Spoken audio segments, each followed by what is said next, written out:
La arquitectura oculta del poder. ¿Cómo nace una superpotencia? El poder en el siglo XXI no comienza solo con los números. Si así fuera, los países con enormes ejércitos permanentes dominarían el orden global. El verdadero poder comienza con los sistemas, grandes economías, logística, coordinación, combustible, mantenimiento, satélites, cadenas de suministro. La maquinaria que permite a los estados movilizar fuerzas, sostenerlas y proyectarlas a grandes distancias. Y hoy, ese poder a menudo comienza más allá del horizonte con una base aérea flotante. Un portaaviones de propulsión nuclear invisible más allá de la curvatura de la Tierra, lanzando aviones de combate como si hubiera traído su propio territorio consigo. Un grupo de ataque de portaaviones de los Estados Unidos puede aparecer frente a una costa en cuestión de días. Un portaaviones moderno mide aproximadamente 1092 pies de largo y transporta un ala aérea completa de hasta 75 aeronaves y opera como una base móvil. Operaciones en la cubierta de vuelo, sistemas de radar, almacenamiento de combustible, municiones, instalaciones de mantenimiento, centros médicos, incluso plantas de desalinización que producen cientos de miles de galones de agua potable diariamente. No es simplemente una plataforma de armas, es un sistema logístico en movimiento. Y el portaaviones representa solo el elemento más visible. Detrás de él se mueve un sistema más silencioso, compuesto por petroleros, buques de suministro, repuestos, comunicaciones satelitales, capacidades de reabastecimiento aéreo y aviones de transporte pesado que pueden mover carga a través de los océanos. Cuando un país puede mover personal y equipo rápidamente, mantenerlos operativos, repararlos en el teatro de operaciones, coordinarlos a través de grandes distancias y mantenerlos en posición el tiempo suficiente para influir en los acontecimientos, se convierte en una superpotencia. Mientras más pueda un país proyectar fuerza, sostenerla y moldear los acontecimientos más allá de sus fronteras, más poderoso es. Esto plantea una pregunta fundamental sobre la naturaleza de la proyección de poder. ¿Qué convierte a una gran potencia en una superpotencia? Por supuesto, están las bases. Una población lo suficientemente grande, una economía lo suficientemente fuerte, tecnología e industria avanzadas y una geografía que le da al país espacio para operar. Esos son los requisitos básicos, pero eso no convierte automáticamente a un país en una superpotencia. La geografía importa porque determina cuántas direcciones tienes que defender al mismo tiempo y qué tan costoso es proyectar poder hacia afuera. Un estado está en una posición mucho más fuerte cuando tiene menos grandes potencias hostiles en sus fronteras terrestres o cuando las barreras naturales reducen las rutas de invasión. Océanos, montañas, desiertos, bosques densos, hielo o distancias enormes. Estados Unidos es el ejemplo moderno y claro. 2 vastos océanos a cada lado y solo 2 vecinos terrestres, ninguno de ellos un rival a su nivel. Eso le permite concentrarse en las rutas marítimas, bases en el extranjero y proyectar su poder hacia afuera en lugar de luchar por su supervivencia en múltiples frentes. Gran Bretaña y Japón se beneficiaron de la misma ventaja básica en diferentes épocas. Ser islas hace que la invasión sea más difícil y le da un valor desproporcionado al poder naval. Los imperios en el mundo premoderno a menudo intentaban crear sus propios límites geográficos, expandiéndose hasta llegar a fronteras defendibles. Roma se expandió hacia fronteras fluviales como el Rin y el Danubio en Europa, y se apoyó en desiertos en el norte de África y Arabia, así como en grandes zonas fronterizas como el Éufrates en el este. Esas barreras nunca fueron muros mágicos, todavía requerían caminos fuertes, guarniciones y movimiento constante, pero reducían la cantidad de rutas de invasión accesibles. España se encuentra en una península que está parcialmente protegida por los Pirineos, con océanos y el Mediterráneo dando forma al acceso y al comercio. Pero la geografía tiene 2 caras. El estrecho de Gibraltar es una puerta angosta hacia el norte de África, y el poder de España también fue arrastrado a compromisos continentales costosos en Europa, de los que la geografía no pudo protegerla. Así que una gran potencia suele nacer cuando un centro político llena el vacío de poder de una época y domina su peón, su región, hasta los límites que la geografía hace prácticos. Una superpotencia es lo que sucede cuando construye la maquinaria interna para proyectarse más allá de ese espacio de manera confiable a través de océanos y continentes, y aún así mantiene protegido el núcleo. En 1962, Kenneth Boulding describió un patrón que los comandantes militares habían reconocido a lo largo de la historia. Mientras más lejos se extienden las operaciones de un estado desde su territorio de origen, más débil se vuelve su posición. La distancia estira cada línea de suministro. Comida, combustible, refacciones, fuerzas de reemplazo, inteligencia, comunicación. Este concepto se ha llamado el gradiente de pérdida de fuerza. Un adversario opera cerca de su base de origen. El que proyecta poder no lo hace. Sus refuerzos llegan en cuestión de horas. Los refuerzos para la potencia lejana llegan en semanas. Su equipo se descompone y recibe reparación inmediata. El equipo de la potencia lejana espera piezas que deben viajar miles de kilómetros. Sus errores estratégicos siguen siendo controlables. Los errores estratégicos de la potencia lejana pueden volverse catastróficos. Y aún así, ciertos estados encontraron formas de aplanar este gradiente. Construyeron sistemas que mantienen su fuerza a grandes distancias mediante una fórmula constante repetida a lo largo de la historia. Infraestructura, más velocidad, más posicionamiento adelantado. Caminos, puertos, depósitos, instalaciones de reparación, sistemas estandarizados.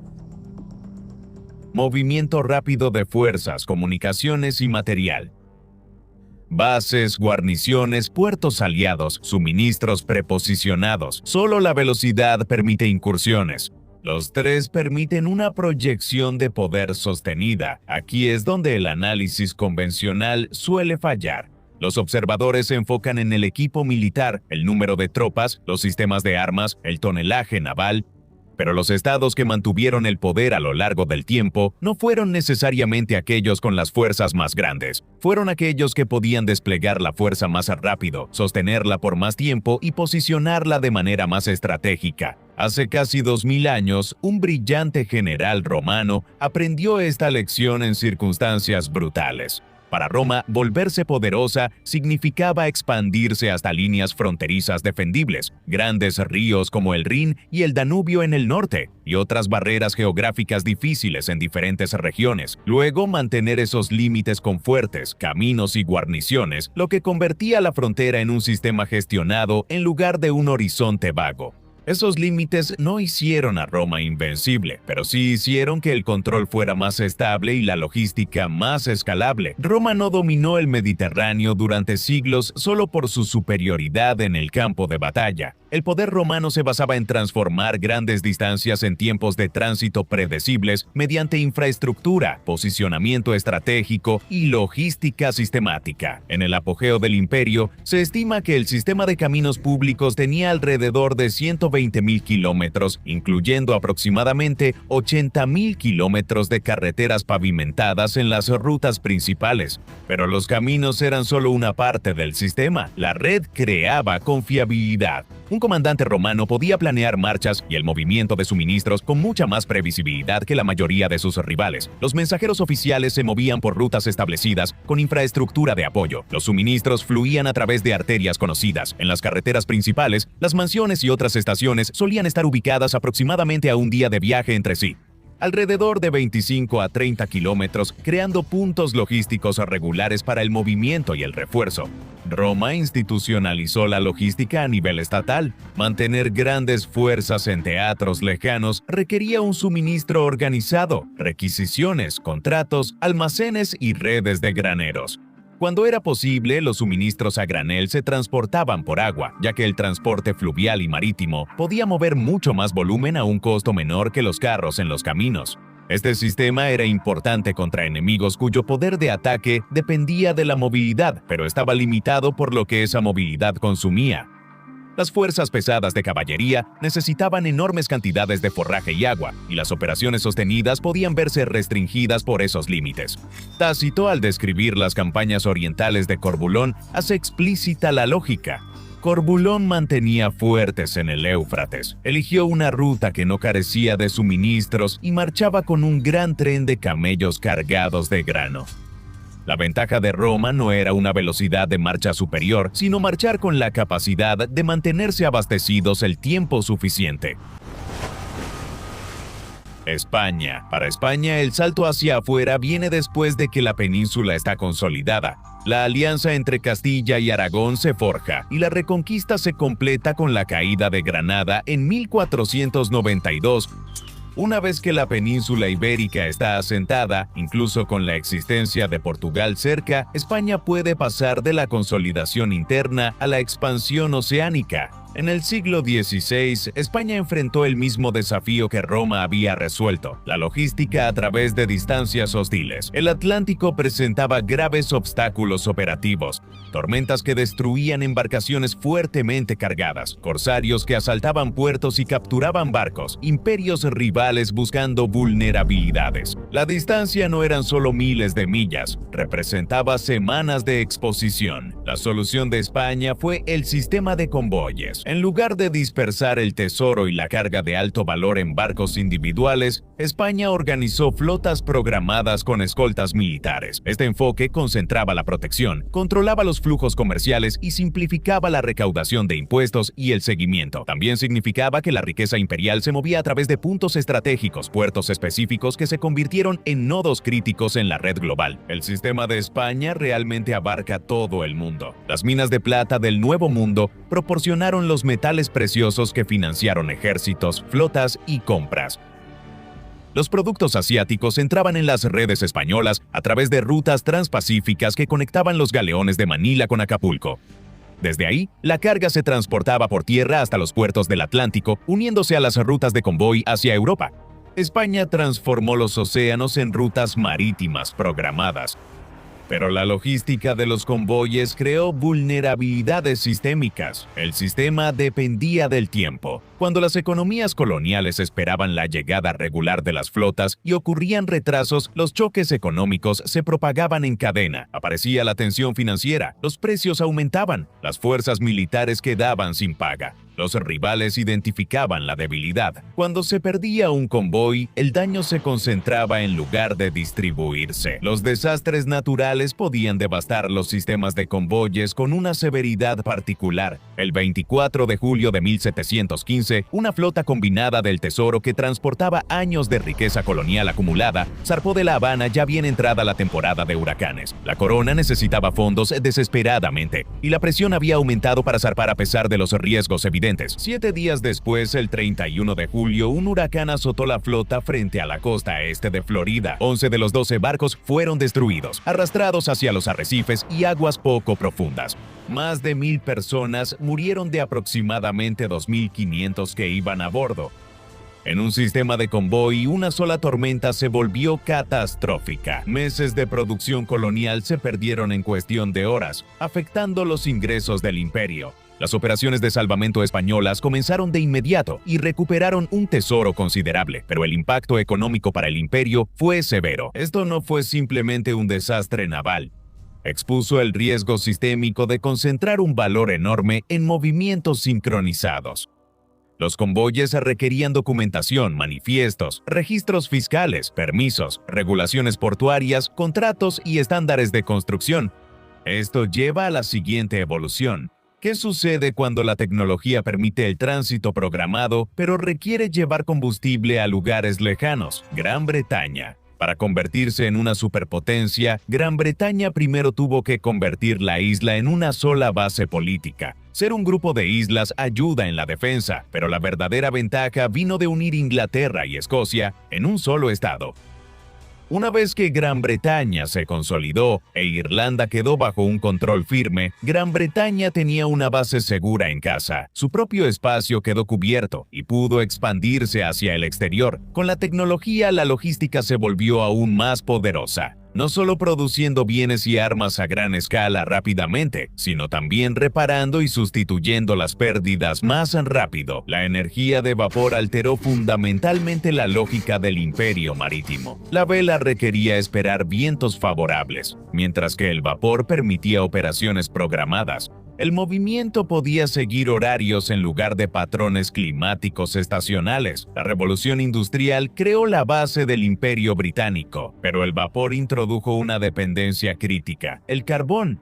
Una armada impulsada por vapor solo podía proyectar poder en lugares donde se encontraba el combustible. Esto impulsó el desarrollo británico de una red mundial de estaciones de carbón, depósitos de suministros y bases navales a lo largo de las principales rutas marítimas. En la era del carbón, el alcance imperial dependía directamente de la ubicación del combustible. Estos lugares se convirtieron en puntos geográficos estratégicos, ya que controlar una estación de carbón significaba controlar hasta dónde podían operar las flotas rivales. Los puestos avanzados y colonias que normalmente se usaban para el comercio, bienes y creación de monopolios se volvieron aún más estratégicos desde un punto de vista militar. Proyectar poder en cada rincón del mundo dependía de la seguridad de estos lugares. La red de estaciones de carbón de Gran Bretaña se diseñó estratégicamente.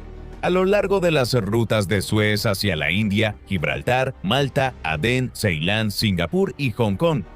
A lo largo de la Ruta del Cabo, Sierra Leona, Isla Ascensión, Santa Elena y Ciudad del Cabo. En el Caribe, Jamaica y Santa Lucía.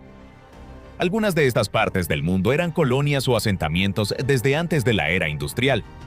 Otras se convirtieron en parte del imperio en los siglos XIX y XX. Todas esas partes del imperio formaron la estructura ósea, permitiendo operaciones globales, asegurando el comercio y los negocios, dominando los mares y librando guerras donde era necesario, dominando a los posibles adversarios.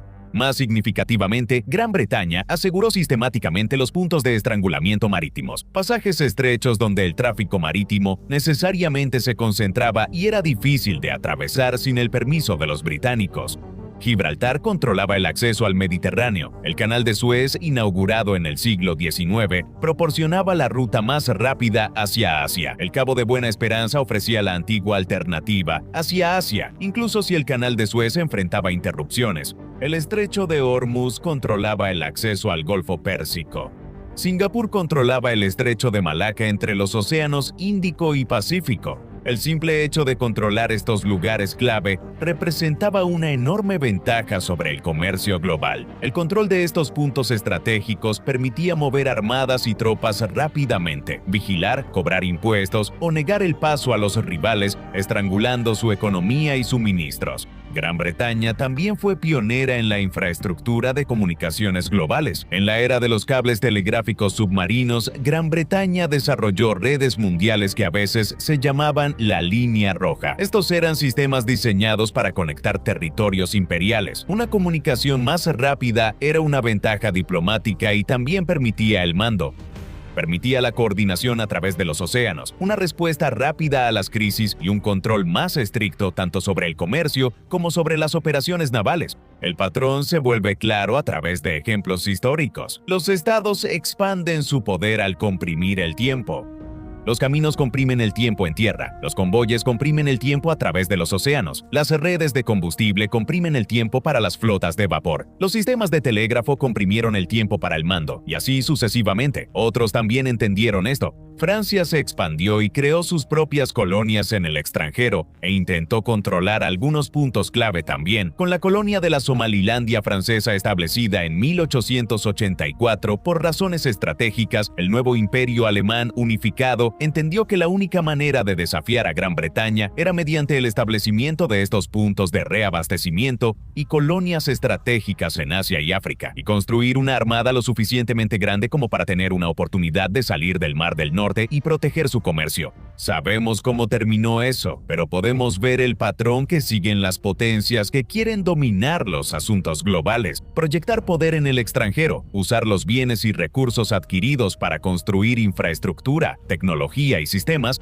usar esas partes lejanas como bases para operaciones militares si es necesario. Sin embargo, estos procesos siguen siendo vulnerables y deben mejorarse constantemente. Los Estados Unidos. Para siquiera tener una oportunidad de alcanzar la escala de una superpotencia, los Estados Unidos tuvieron que convertirse en un país de 2 océanos, llegando al Pacífico y convirtiendo todo el continente en su base segura. Desde ese estanque que se extendía de costa a costa, podía empezar a proyectar poder hacia afuera a través de los océanos. La forma moderna de posicionamiento adelantado ya no es la administración colonial. Es una red de bases, relaciones aliadas, acuerdos de acceso y logística preposicionada que permite el despliegue rápido de fuerzas y operaciones rápidas extendidas más allá de las expectativas del oponente. Estados Unidos incluso intentó controlar directamente los puntos de estrangulamiento marítimos, como el Canal de Panamá, construido principalmente para crear una ruta marítima más rápida y económica entre el Atlántico y el Pacífico, reduciendo drásticamente el tiempo de viaje tanto para el comercio como para los barcos navales. Mover flotas de un océano a otro era más fácil que nunca. En tiempos modernos, los portaaviones son importantes porque llevan poder aéreo sin requerir acceso a pistas de aterrizaje en países anfitriones. Pero los portaaviones no operan de manera independiente. Dependen del reabastecimiento en el mar con buques de suministro que entregan combustible, municiones, comida y refacciones en alta mar. También dependen de sistemas de mantenimiento capaces de reparar aeronaves y equipos electrónicos durante operaciones prolongadas. Dependen de aviones cisterna y de transporte que extienden el alcance operativo a través de grandes distancias. Y por supuesto, de otros buques de guerra capaces de defender al portaaviones en combate. Si lo que hicieron los romanos, los españoles, los británicos u otros en el pasado fue impresionante, la logística de las superpotencias modernas parece casi surrealista en cuanto a capacidad. Los aviones de transporte pesado pueden mover vehículos blindados y equipo a través de continentes en un solo día. El reabastecimiento aéreo extiende el alcance de los cazas y mantiene a los bombarderos en posición. Los buques de transporte marítimo mueven volúmenes enormes que los aviones no pueden. A pesar de la velocidad de las aeronaves, la mayor parte del material militar todavía viaja por mar. Todo esto se coordina a través de sistemas de mando que acortan aún más los tiempos. Satélites, redes seguras, fuentes de inteligencia en tiempo real, procedimientos estandarizados y planificación conjunta intentan hacer que un aparato global funcione como un sistema unificado. Un sistema logístico es costoso.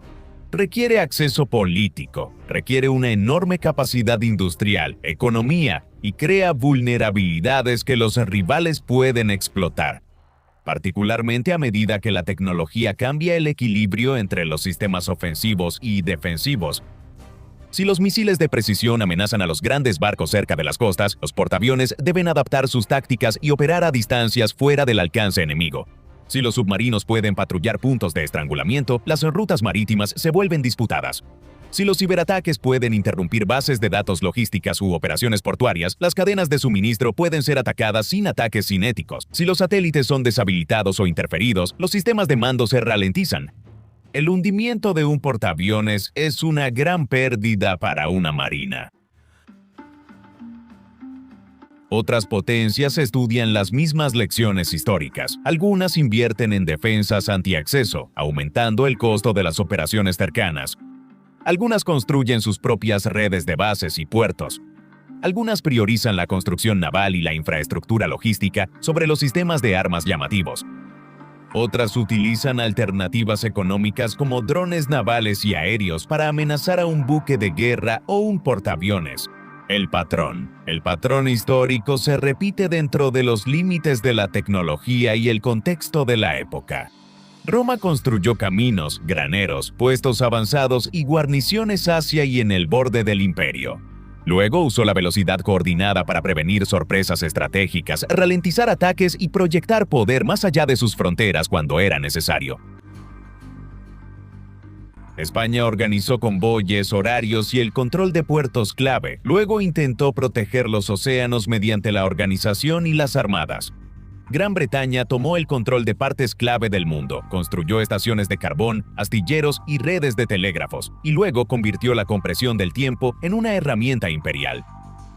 Estados Unidos construyó portaaviones, transporte aéreo, transporte marítimo y posicionamiento global mediante bases militares y alianzas estratégicas, y luego comprimió la distancia en una planificación manejable. A lo largo de la historia, para que una potencia dominara, se requería una fórmula específica: expansión, infraestructura, logística, velocidad y planificación anticipada. Pero esto no garantizaba la victoria, solo el alcance. El alcance permite elegir dónde enfrentarse, cuándo responder y cuánto tiempo mantener la presión para superar al enemigo, incluso a miles de kilómetros de distancia. Pero la historia contiene numerosos ejemplos de estados poderosos que perdieron conflictos porque sus objetivos eran poco realistas. Las condiciones políticas cambiaron, las alianzas se fracturaron, los costos se incrementaron más allá de lo sostenible o los adversarios se adaptaron más rápido de lo anticipado.